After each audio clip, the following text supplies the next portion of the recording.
I'm on my 5th Tacoma, I think. Well, toilet truck, I should say. You know what you're looking at. I'm pretty surprised that it finally came together. I got a notification maybe a week and a half, 2 weeks or so ago from 3000 Toys that the availability was finally up. They got a few of these in, and I think I'd been waiting about 6 months or so for them to arrive, and it finally got here. It's cheap too. It's like $17.95, I think. I was kind of surprised by the price, and there is a reason, and it's because it's a little bit smaller than what I was expecting. I either misread or it was mislabeled, but I thought this was a 124 diecast, and it's actually a 127, which does make it slightly longer than the Mini Z wheelbase. It would work on the Mini Z, but not quite as easily as what it does on the SCX24 platform.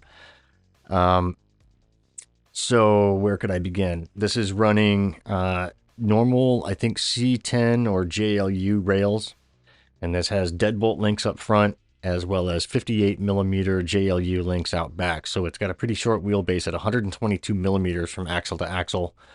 Normal width as far as the axles go. I didn't push anything out. There's just standard 7 millimeter, just regular hexes on there, brass hex.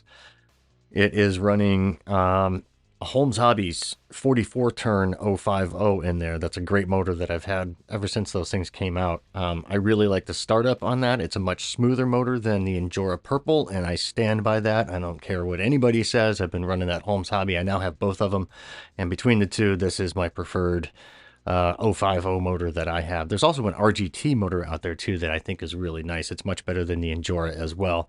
The Injora, I just don't like the 66 turns.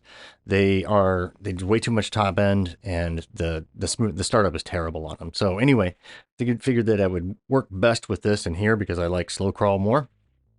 And yeah, what else is going on? Standard electronics, Emax servo, RC four-wheel drive Rock Crusher tires sitting on some generic plastic beadlocks. I plan on changing the beadlocks around at some point in time, but I'm really happy with how the tires look. I think scale-wise, that's a great fit for this, which is funny because I got those tires, I think, on a D90, RC four-wheel drive D90 purchase, I'm not sure, maybe close to 3 years or so ago. And I've never really wanted or had a need to run those on anything. They don't even fit the Mini Z well enough. And I put them on this and knew immediately this is exactly what I wanted it to look like. So I am obviously a 1-1 owner on this. I used to have a 2017 two-door access cab, and I eventually traded for the 4-door. So maybe someday, whenever the 4-door is paid off, I'll make it look like this. But so yeah, a little bit of slow motion to kind of see what this thing is capable of. Now we're back to some regular speed. I wanted to make sure that the frame rails were tucked up inside, the shocks were where they're supposed to go. I realized that a 207 gram body sitting on top of this chassis would be a lot to throw around. And so I figured if it wasn't balanced properly, or if it wasn't built, correctly, if everything was sitting just way up on top of it with the interior still inside, that it just wouldn't drive, anywhere nearly as fun as what it does. So it still gets itself into trouble, and it can get itself, pretty easily back out of trouble. I don't think I'm overworking that Emax servo just yet. I do plan on putting something a little more strong in at some point in time, just not right now. As far as anything else goes, I've got 20 bucks sitting in this truck. I didn't have to buy anything. This is 100% from spare parts that have just been sitting around for a long time. The motor was just in the blue SR5 truck, which just recently got brushless. So, what else? I had plans to do interior on this and keep the bed intact and everything, and really kind of try to make this one as good as possible.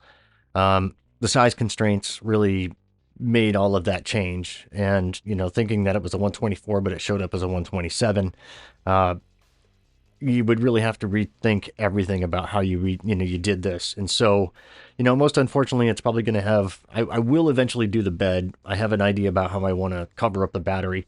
As far as holding this together, right now you're looking at everything basically just friction held. I used Hobby Plus CR18 body mount posts in the back. They have kind of a little bit of a fork, a little bit of a Y shape to them. And so those are held against the bumper. And then the rails, which are just, like I said, the factory C10 rails are just neatly tucked in up front. And so it's got, I believe, quite literally 8 points of contact all the way around, from the shock points to the front of the bumpers to where the shock towers are at, and then where those mounts are in the rear from the Hobby Plus, like I was talking about. So the deal, what I'm going to end up doing is just simply throw a plate up under, glue some magnets in, and it's going to have magnet closure. But like I said, right now it is running just simply friction held. So if you guys are curious about how stable or unstable this is, you've been watching this body this entire video just totally sitting in place. I can pick the thing up and just pop it right off with ease.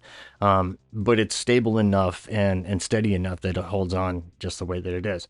So it does well. I know that it can do better, and I will get it to that point at some time, but this is probably literally just the second or third day that this thing was built up. I think I did this video just yesterday, so I wanted to get this ready to go for the weekend so you guys could take a look at it.